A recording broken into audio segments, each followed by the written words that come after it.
প্রিয় দর্শক, প্রীতি এবং শুভেচ্ছা নিন। সাজ্জাদ কাদির এই মুহূর্তে আপনাদের সামনে কথা বলতে চাই দেশের আইন শৃঙ্খলা পরিস্থিতি আরও ভয়ানক দিকে নিয়ে যাবার ষড়যন্ত্র চলছে এই প্রসঙ্গটি নিয়ে। আপনারা ইতিমধ্যেই জানেন যে গতকাল ডিএমপি কমিশনার শেখ সাজ্জাদ আলী এক বক্তব্যে বলেছেন যে আপনারা ঈদে বাড়ি যাবেন, নিজ দায়িত্বে বাড়ি যাবেন এবং সতর্ক থাকবেন, অর্থাৎ তিনি সতর্ক বার্তা দেবার চেষ্টা করেছেন। আমি আপনাদের বলতে চাই, আপনারা যারা এবার ঈদে বাড়ি যাবার মনস্থ করেছেন, আপনাদের ভালোর জন্য বলতে চাই প্রথমত যে আপনারা এবার ঈদে বাড়ি যাওয়া রাজধানী ঢাকা থেকে বন্ধ করুন। সারা জীবন তো ঈদের সময় বাড়িতে গেছেন, এবার যাবেন না। কারণ এবার ঈদ ছাড়ায় স্বাভাবিক সময়ে আপনার বাড়ি ঘরের কোনো নিরাপত্তা নেই। যে কোনো সময় আপনার বাড়িতে চুরি হতে পারে, ডাকাতি হতে পারে, যে কোনো সময় সংঘবদ্ধ চক্র এসে আপনার বাড়িতে ঢুকে যে কোনো ঘটনা ঘটাতে পারে। সেই জায়গায় ঈদে এই যে 2 কোটি জনসংখ্যার রাজধানী ঢাকা থেকে যদি প্রায় 1.5 কোটি বা 1 কোটি 20 লাখ মানুষ ঢাকা ত্যাগ করে চলে যান, আপনি ফিরে এসে আপনার বাড়ি ঘরে কোনো কিছুই পাবেন না। এই যে এক্সিস্টিং যে চোর ডাকাতগুলো ঢাকাতে আছে, ঈদ উপলক্ষে ঢাকাতে চোর ডাকাত নতুন করে আমদানি হবে। সারা বাংলাদেশ থেকে আপনারা যাবেন, চোর ডাকাত আসবে। কাজেই এই যে বিভিন্ন গন্তব্যের ঈদের টিকিট বিক্রয়ের ঘোষণা হয়েছে, 2-4 মধ্যে টিকিট বিক্রয় শুরু হবে। আপনাদের বলবো, আপনাদের নিজেদের জানমালের নিরাপত্তার স্বার্থে এবার ঈদে অন্ততপক্ষে মুভমেন্ট কম করবেন। দ্বিতীয় যেটি আমরা জানতে পারলাম যে ঢাকা মহানগর পুলিশ কমিশনার শেখ সাজ্জাদ আলী বললেন যে রাজধানী ঢাকার বিভিন্ন শপিং মল সহ আবাসিক এলাকার নিরাপত্তায় পুলিশ ও অন্যান্য আইন শৃঙ্খলা বাহিনীর বাইরে বেসরকারি কর্মীদের অক্সিলারি ফোর্স হিসেবে নিয়োগ দেওয়ার সিদ্ধান্ত নেওয়া হয়েছে। শনিবার ঢাকা মেট্রোপলিটন পুলিশের বা ডিএমপির পক্ষ থেকে সংবাদ সম্মেলনে এ তথ্য জানানো হয়েছে। একটি ভয়ঙ্কর সিদ্ধান্ত নিতে যাচ্ছে ডিএমপি বা ঢাকা মেট্রোপলিটন পুলিশ কমিশনারের ক্ষমতা বলে। ঢাকা মেট্রোপলিটন পুলিশ আইনে বলা হয়েছে যে সহায়ক পুলিশ প্রয়োজনে নিয়োগ দেওয়া যেতে পারে সাময়িক সময়ের জন্য। এটি পৃথিবীর বিভিন্ন দেশে এটি হয়ে থাকে। নিউ ইয়র্ক পুলিশে আছে, আরও বিভিন্ন জায়গায় এটি আছে। ঢাকা মেট্রোপলিটন পুলিশ অর্ডিন্যান্স 1976-এর ধারা মোতাবেক ডিএমপি কমিশনার যদি মনে করেন যে কোনো ব্যক্তিকে সহযোগী পুলিশ হিসেবে নিয়োগ প্রদান করতে পারেন। একটি আইন আছে, সেই আইনটি আসলে কতটুকু বাস্তবায়ন করা উচিত বা সেটি প্রয়োগ করা উচিত কিনা, সেটি ক্ষতির কারণ হতে পারে কিনা, বাংলাদেশের প্রেক্ষাপটে ডেফিনেটলি ক্ষতির কারণ হতে পারে। কারণ আমার এক্সিস্টিং পুলিশই আমার নিরাপত্তা দিতে পারছে না। আমার এক্সিস্টিং পুলিশের মধ্যেই স্বচ্ছতা নেই, দুর্নীতিমুক্ত নয়।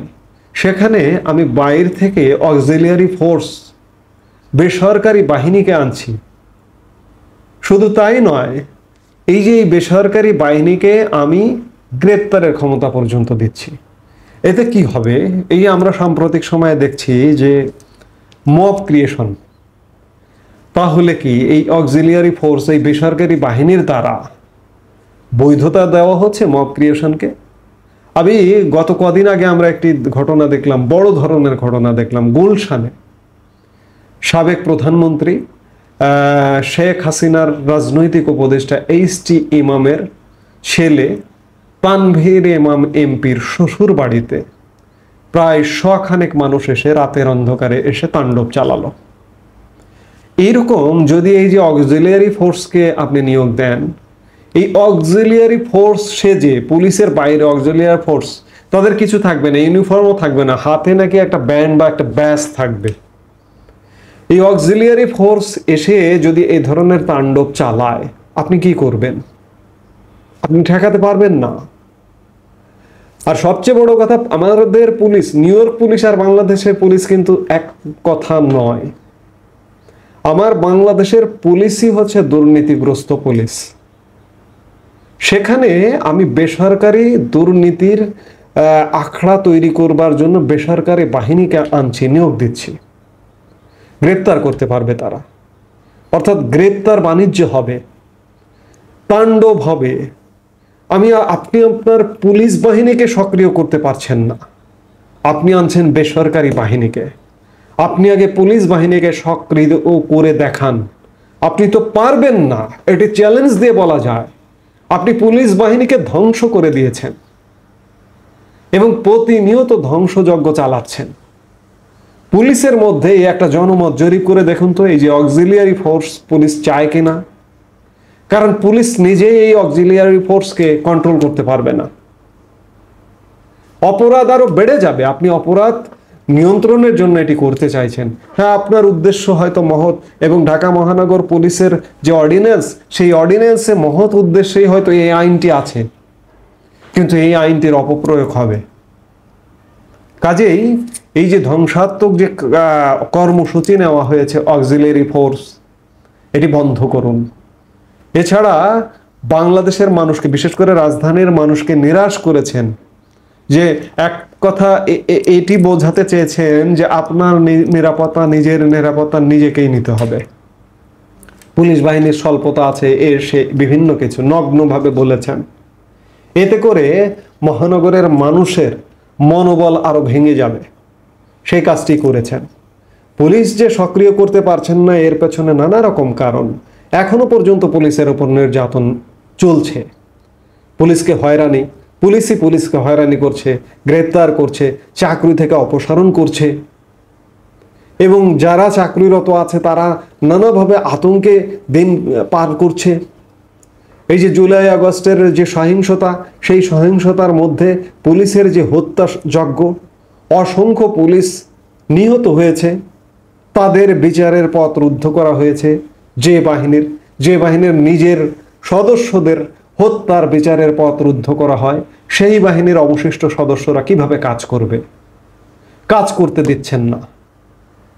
সেই জায়গায় আপনি বাইরে থেকে বাহিনী নিয়ে আসছেন, যাদের ট্রেনিং নেই, যাদের আইনগত জ্ঞান নেই, তারা আইন শৃঙ্খলা কন্ট্রোল করবে।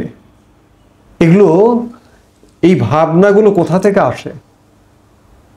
এগুলো বন্ধ করুন। কারণ দেশ এমনিতেই অরাজক পরিস্থিতির মধ্যে আছে, আরো অরাজকতার মধ্যে ঢেলে দেবেন না। এই মুহূর্তে এ পর্যন্তই। সবাই ভালো থাকুন, সুস্থ থাকুন। আমাদের ভিডিওগুলো নিয়মিত পেতে সাবস্ক্রাইব করুন Sajjad Kadir and the legends YouTube channel, এবং লাইক, কমেন্ট, শেয়ার করে সাথে থাকুন।